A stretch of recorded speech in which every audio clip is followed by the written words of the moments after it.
Salut, j'espère que vous allez bien. Bienvenue dans cette nouvelle vidéo consacrée toujours à la 3D.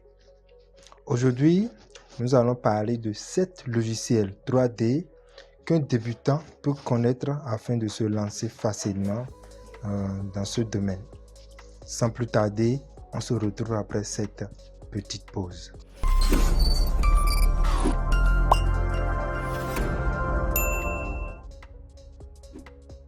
Le dernier logiciel que je vais donner sera l'idéal pour vous pour débuter la 3D. À la fin de cette vidéo, je vais vous laisser dans la description quelques liens pour avoir accès à des contenus gratuits et avoir accès également à des communautés gratuites en ligne. Le premier logiciel, c'est SketchUp. SketchUp est un logiciel 3D facile à utiliser. C'est un logiciel idéal pour les débutants et les professionnels. Il est spécialisé dans l'architecture. Donc, ça veut dire qu'avec ce logiciel, on peut l'utiliser pour la conception architecturale, le design d'intérieur et l'urbanisme. Ce logiciel a des extensions, ce qu'on appelle les plugins et autres là. Donc, il y a beaucoup de plugins disponibles pour ce logiciel. Ça, c'est le tout premier logiciel dont on va parler. En termes d'usages spéciaux, il y a le domaine de l'architecture qu'on a dit en haut évidemment. Il y a le design d'intérieur, il y a le paysagisme. Le deuxième logiciel, ce sera Autodesk 3ds Max. Sa spécificité, c'est que, avec d'abord comme SketchUp qu'on a dit tout à l'heure, avec ce logiciel, on peut aussi faire de l'architecture. On peut aussi l'utiliser pour faire de la visualisation architecturale. On peut l'utiliser pour faire le design d'intérieur aussi. Maintenant, après tout ça, on peut également utiliser 3ds Max pour faire de la modélisation puissante. Donc, c'est-à-dire dans ce logiciel, on a des outils de modélisation puissants. Donc, avec toujours 3ds Max, on peut faire de l'animation 3D. On peut faire de l'animation 3D, ce qu'on appelle les CAT, pour dire Character Animation Toolkit. Donc, ce logiciel dispose également d'un moteur de rendu intégré qu'on peut utiliser pour faire le rendu de ses travaux facilement. Arnold, Support V-Ray, etc. Alors, quelques usages spéciaux. On peut l'utiliser pour faire de la visualisation architecturale, l'utiliser dans le domaine des jeux vidéo, dans le domaine de l'animation 3D également. Le troisième logiciel, ce sera Autodesk Maya. C'est utilisé dans le cinéma, la télévision et les jeux vidéo. Donc avec Maya, on peut avoir accès à des outils d'animation 3D très avancés. Le rigging, le skinning, la simulation de particules et de fluides. On peut faire tout ça avec Maya, des trucs vraiment poussés et avancés. On a la possibilité également d'ajouter des scripts et des plugins pour pouvoir le compléter davantage. On peut aussi avoir accès au moteur de rendu Arnold dedans pour travailler. Alors, des usages principaux, on peut parler aussi de films d'animation, des effets spéciaux avec Maya, et faire également de la modélisation de personnages. On peut également faire ça avec Maya. Le quatrième logiciel, ce sera ZBrush. ZBrush, c'est un logiciel de sculpture numérique.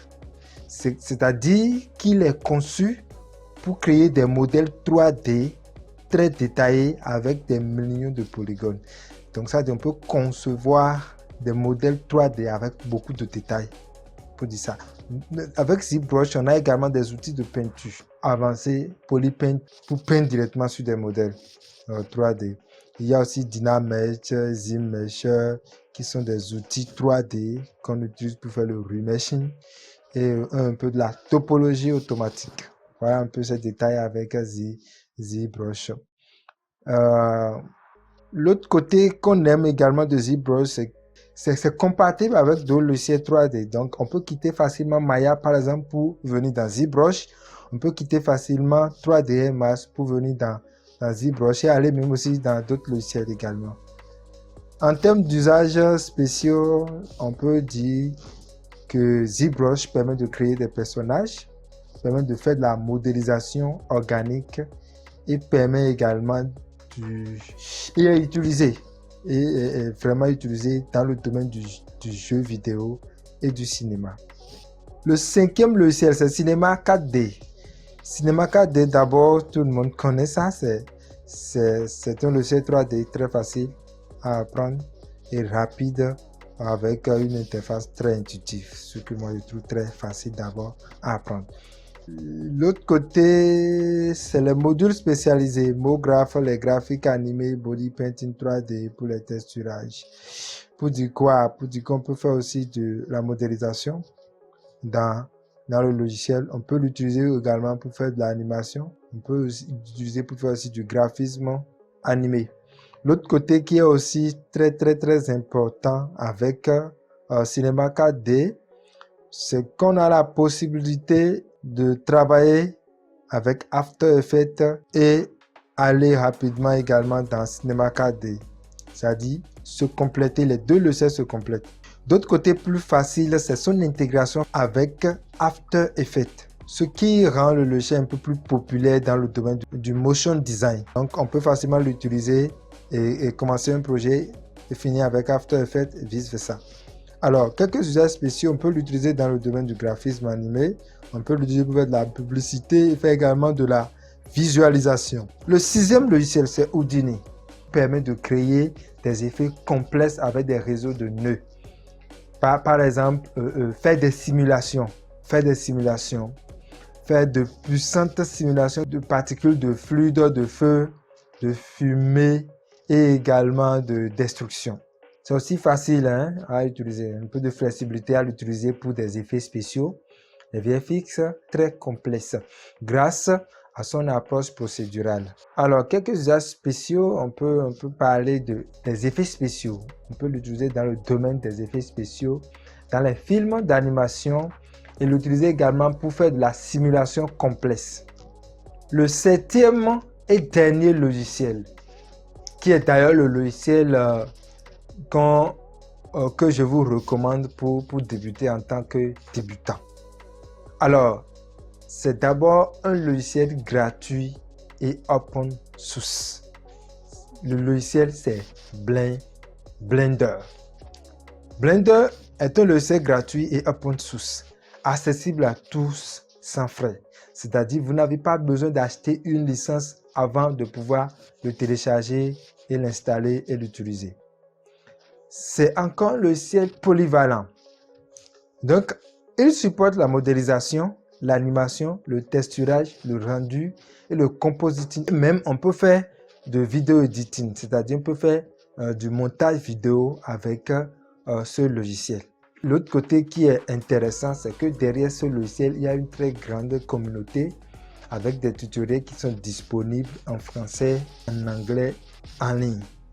Avec ce logiciel, on a également un moteur de rendu qui est intégré, qu'on peut utiliser pour faire ces rendus. Cycle, par exemple. On peut l'utiliser dans le domaine de films, d'animation, de jeux vidéo, d'effets spéciaux, de l'art 3D. Nous sommes à la fin de cette vidéo. Nous avons parlé de 7 logiciels qu'un débutant peut connaître dans le domaine de la 3D. On a également donné quelques spécificités et quelques usages spéciaux qu'on peut connaître sur ces logiciels-là. Le tout dernier logiciel qui est Blender, c'est le logiciel qu'on vous recommande parce que c'est disponible sur le site de Blender gratuitement. Nos prochaines vidéos seront concentrées sur ce logiciel-là. On va faire des formations 3D, l'initiation jusqu'à un certain niveau donné sur Blender. Merci et n'hésitez pas à partager et à liker la vidéo.